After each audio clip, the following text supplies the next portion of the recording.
Hello and welcome to our morning edition of Arirang News. We begin with these stories making the headlines at this hour. Continuing his South America tour, President Lee Jae-myung held a summit with Chilean President José Antonio Kast in Santiago, agreeing to upgrade the two countries' free trade agreement and deepen cooperation on critical minerals. US President Trump has announced a historic agreement for Hamas's complete disarmament in Gaza, even as a collapsed US-Iran ceasefire saw both sides trade fresh missile strikes, deepening fears of a wider Middle East war. Dangerously high temperatures and tropical nights are set to grip most of Korea on Friday, after record-breaking heat swept the country's southeast for a second straight day. President Lee Jae-myung and his Chilean counterpart José Antonio Kast have held a summit in Santiago. They agreed to resume a joint committee for the first time in 10 years to discuss upgrading the Korea-Chile Free Trade Agreement. Our Blue House correspondent Yoon Jung-min reports. The summit began with an official welcome at the presidential palace in Santiago for the South Korean first couple. President Lee was the first Korean president to visit Chile in 11 years. Upgrading the bilateral free trade agreement was a focal point of Thursday's summit between President Lee Jae-myung and his Chilean counterpart, José Antonio Kast. Chile was the first country to sign an FTA with South Korea in 2004, and the deal hasn't been updated since then. 양국은 한칠레 FTA 자유무역위원회를 10년 만에 재가동하여 통상 투자 현안을 점검하고 호혜적인 한칠레 FTA 개선 등을 포함한 양국의 통상관계 증진 방안에 대해서 협의해 나가기로 하였습니다. We agreed to resume the Korea-Chile Free Trade Commission, last held 10 years ago, to seek a roadmap to modernize and upgrade bilateral ties to a higher level. They also held in-depth discussions over major economic frameworks, including the Comprehensive and Progressive Agreement for Trans-Pacific Partnership and the Pacific Alliance. The leaders also agreed to promote partnership in critical mineral supply chains, for which an MOU was signed for cooperation on mineral resources. 세계 1위 구리 생산국이자 1위 리튬 매장국인 주요 자원 부국 칠레와 반도체, 배터리 등 첨단 산업 선도국인 우리 한국은 핵심 광물 공급망 구축에 있어서 자연스럽고 이상적인 파트너임이 분명합니다. On infrastructure, Lee and Kast also agreed to further cooperate on the Chacao Bridge building project, Chile's flagship national project, in which a South Korean builder is taking part. MOUs were signed for cooperation on Antarctic research and maritime safety. Chile aims to make inroads into the South Pole. I once again invite President Lee to visit the South Pole, together with me. As for cooperation on icebreakers, I hope to contribute more for greater technological advancement. Cooperation on science and technology, people-to-people exchanges, and K-culture will be further promoted. He asked his Chilean counterpart for unwavering support for resolving North Korea's nuclear issues, and Kast agreed to work together for peace and stability on the Korean peninsula. On Friday, President Lee will hold a summit with Argentine President Javier Milei over in Buenos Aires, the final leg of his three-nation trip to South America. Yoon Jung-min, Arirang News, Santiago.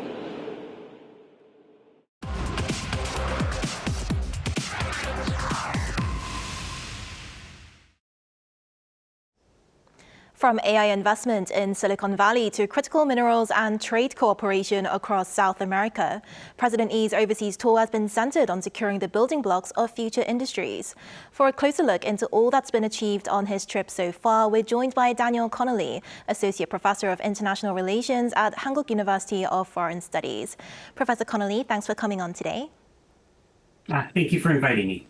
So, Professor, President Lee began his trip in San Francisco, where South Korean companies announced around $950 billion worth of AI and semiconductor cooperation with global tech firms.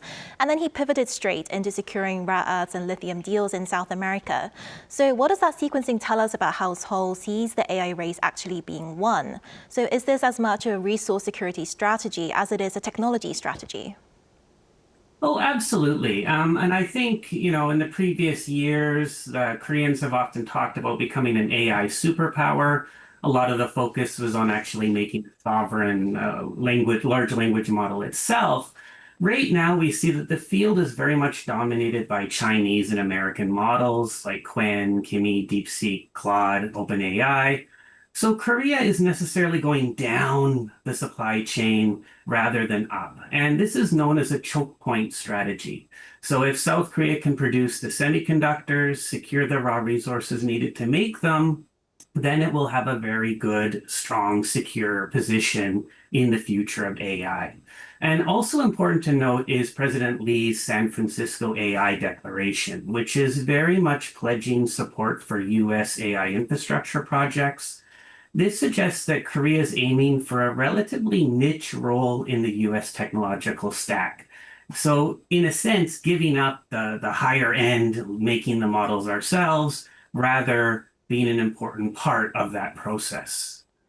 Right, and most of what came out of San Francisco were actually corporate agreements. So what role do you think the E administration played in, making these deals happen? And does that tell us something about how the government sees its function in Korea's AI strategy going forward? Right. A lot of these agreements were private sector agreements. And I would say, though, it's important to bear in mind that we're in what some people call a neo-mercantilist age, where state and corporate power are becoming intermixed and interconnected more than ever before. And I think the San Francisco event really exemplified this. You see President Lee meeting with the major heads of US tech companies such as NVIDIA, kind of even hinting that he would like to be invited out for chicken and beer next time.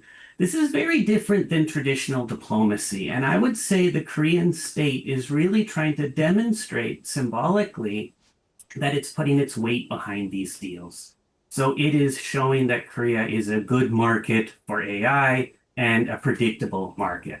I also think the Korean government is trying to demonstrate to the US leadership especially that even though South Korea wants to become an irreplaceable choke point of the AI industry, it is actually a friendly one to US interests. And that's a delicate balancing act in the age of Trump. Right, and now turning to South America. So Brazil and Chile both walked away with MOUs in critical minerals, but Chile centered on a 2-decade-old FTA modernization, while Brazil's was built from scratch around new supply chain commitments. So what does that difference in approach tell us about how Korea calibrates its diplomacy country by country, rather than simply just treating the region as a single bloc? Right, and I think this trip is a really good showcase of maybe Korea's pragmatic diplomacy and its flexibility. By dealing with these countries individually, in bilateral contexts, South Korea is often able to get relatively good deals compared to the traditional multilateral trading negotiations. But I would suggest, though, that there is still a tension in South Korea's dealing with South America. South Korea specifically wants raw resources, minerals, but a lot of these countries want technology transfer from South Korea, industrial transfer from South Korea. And I would say that President Lee kind of tried to find a balance between these two different agendas, but it is still a dilemma in dealings with the continent. Right, and now looking at the trip as a whole, from AI partnerships in Silicon Valley to critical minerals in Brazil and Chile so far, and the upcoming talks that are to come in Argentina. So what message is President Lee trying to send about South Korea's economic diplomacy? Is this a sign that Seoul is broadening its partnerships beyond its traditional allies while strengthening its position in future industries? Oh, yes, it was a very, I would say, a positive trip so far. A lot of progress, especially the San Francisco summit. You see South Korea essentially forging deals for South Korean supplies to the US market, but also securing US chips for Korea's own mega AI projects. And similarly in Latin America, you see a lot of flexibility in getting raw resources. So I would say this is still very much a South Korea working within the US alliance system, but maybe pioneering a new elevated role within this technology stack. But I would suggest that we have to be a little cautious about being too celebratory, because at the same time as this kind of progress was being made, we have the debut of China's CXMT Corporation, a semiconductor manufacturer that has caused considerable shocks to the US and Korean stock markets, maybe a sign of future competition. This has also raised concerns about the rather circular AI investments in the US and allied countries. Are they actually going to be profitable? So kind of at the risk of pushing the metaphor too far, President Lee wants South Korea to be the engine of the future AI industry, but we still don't know how profitable or what shape this AI industry will actually take in the years ahead. All right, Professor, thank you very much for your insights this morning. My pleasure. Thank you.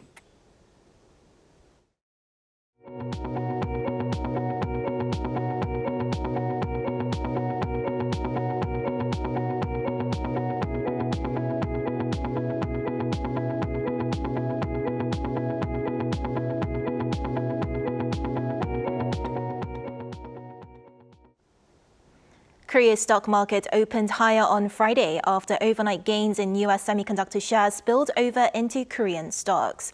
The benchmark KOSPI opened 1.15% higher, then quickly surged more than 13%, climbing back above the 6,000 mark shortly after the open. The rally prompted buy-side sidecars on both the KOSPI and KOSDAQ, halting trading for 5 minutes. Market heavyweights Samsung Electronics and SK Hynix each opened more than 20% higher in early trading. Korea's economy showed strong signs of recovery in June, with production, consumption and investment all posting positive growth for the first time in 3 months. According to the Ministry of Data and Statistics on Friday, overall industrial production jumped 2.3% on month.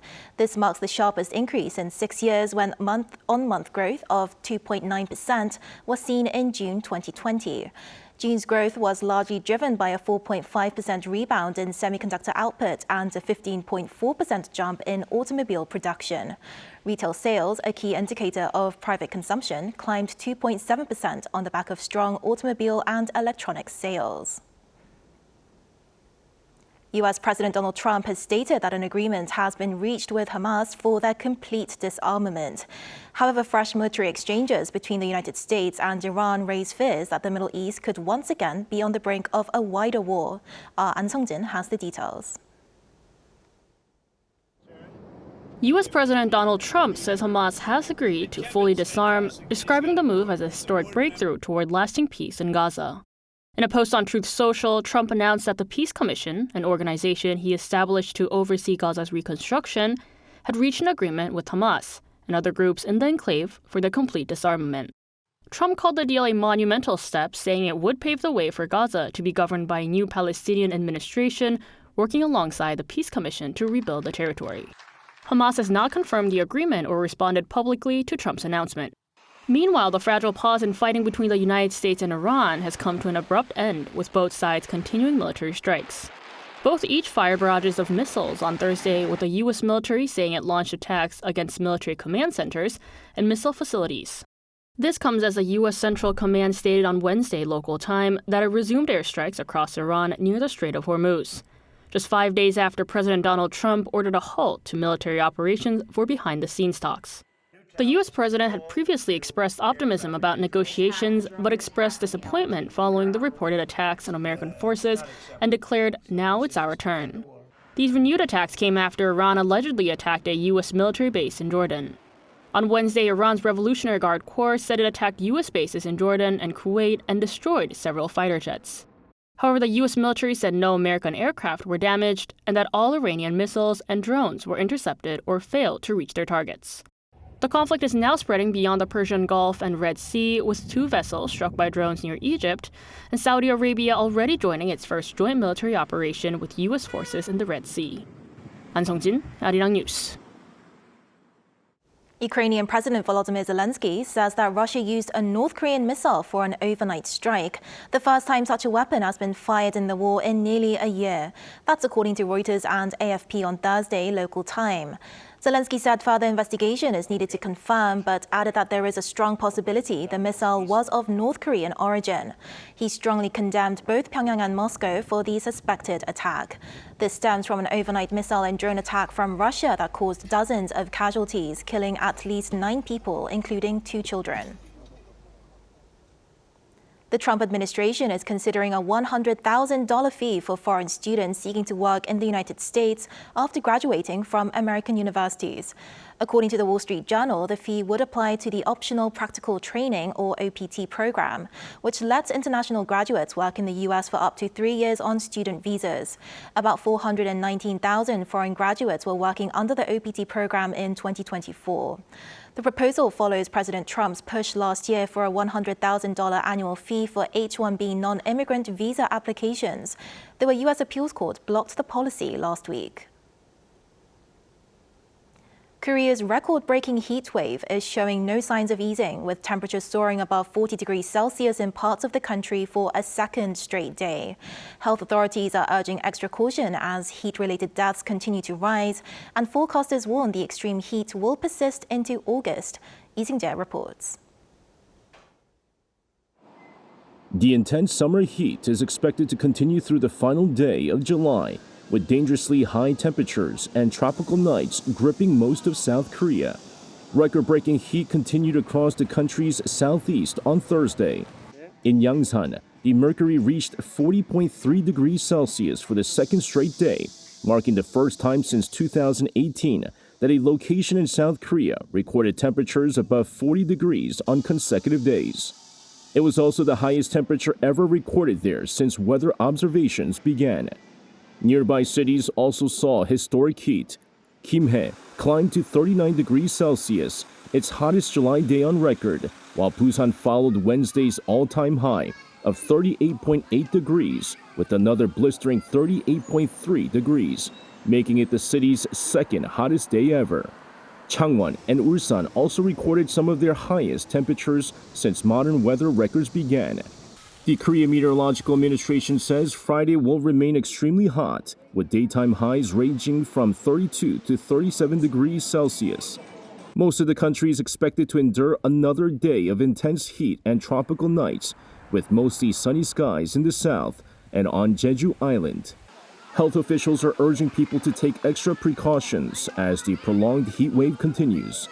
Since mid-May, more than 1,600 people have been treated for heat-related illnesses, with 12 deaths. Although the total number of people affected is lower than during the same period last year, the death toll is already close to last year's figure, indicating that this summer's heat has led to more severe cases. Forecasters warn the dangerous conditions are likely to persist, with little relief expected in the coming days. Lee Sing-jae, Arirang News. A new tour is transforming one of Seoul's iconic cultural landmarks into an immersive K-culture experience. Shin So-eun went to check it out. Imagine standing at the center of a grand stage as the lights sparkle and everyone's attention is fixed on you. For most people, a trip to the theater begins when the curtain rises. But here, visitors have a first-hand experience behind the scenes of the spectacle. Highlighting its theatrical legacy, the Sejong Center for the Performing Arts, located in Gwanghwamun Square in the heart of Seoul, invites foreigners to a backstage tour that brings Korea's culture together in one immersive event. I see performances as one of the most powerful forms of experiential content. As artists at work behind the scenes during the day, I wanted to reveal the mechanisms behind the scenes through this tour. Considers Korea's largest performing arts venue, the auditorium can accommodate more than 3,000 people. The magnificent sounds are all produced from one side of the auditorium, which drew inspiration from a Korean traditional string instrument called komungo. I'm the type of person I want to learn something very deeply and very thoroughly. My impression after leaving here is that it's interesting how there's been some Western influence, but still faithfulness to Korean tradition. Echoing the curved eaves of mainstream Korean architecture and orchestra, the Sejong Center hosts global art forms such as opera and ballet. Spaces normally hidden from the audience farther deepen visitors' curiosity. Seeing the backstage areas and costumes up close was incredible. The theater was so beautiful that I'd love to come back for a performance. Foreign visitors are drawn to the beauty of restraint in Korean dance. In Korean dance, the fan can become a brush, a prop, or even a way to express the movement of air. I hope these details resonate with visitors and evoke a wide range of cultural emotions. By stepping behind the curtain, audiences can get a glimpse of how Korean performances come to life. With foreign arrivals surpassing 10 million in the first half of the year, tours like this can turn theaters into a new K-culture destinations. 신소은, Arirang News.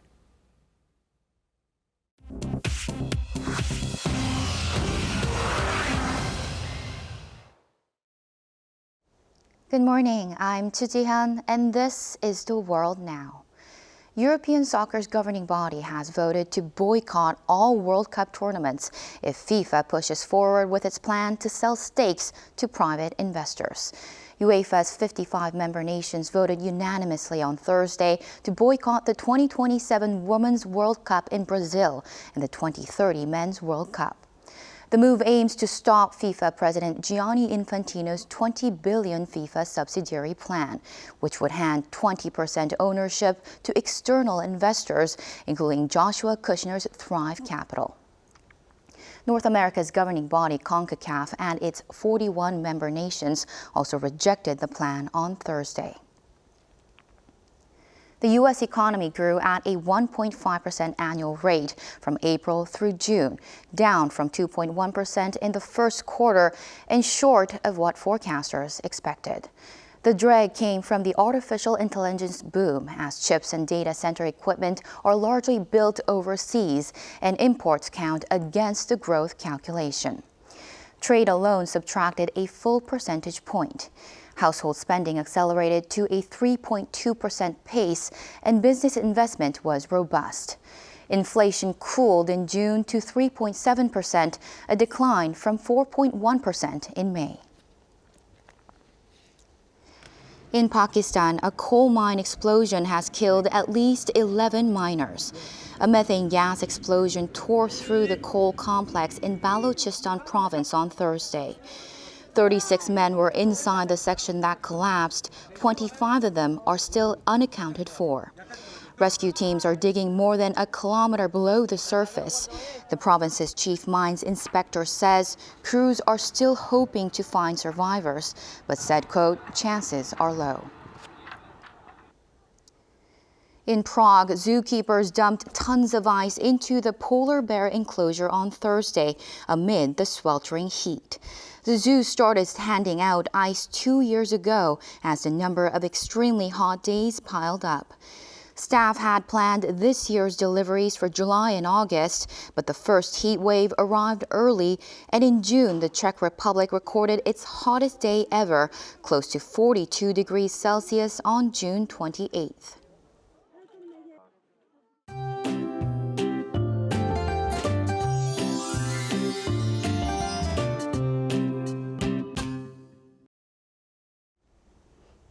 The summer heat continues to intensify.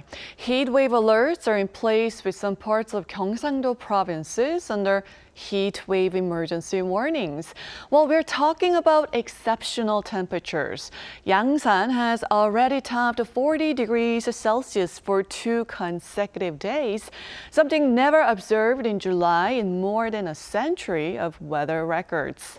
And this afternoon, Seoul will be getting up to 34 degrees Celsius, Daegu at 36 degrees, but Busan will be topping out at 39 degrees under sunny skies.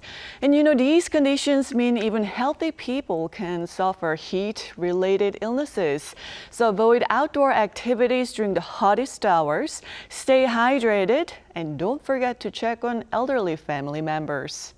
Easterly winds will make Western Korea even hotter next week, with Seoul expected to soar to 37 degrees Celsius by next Tuesday. And as we are in the hottest stretch of the summer, please take extra care in this extreme heat.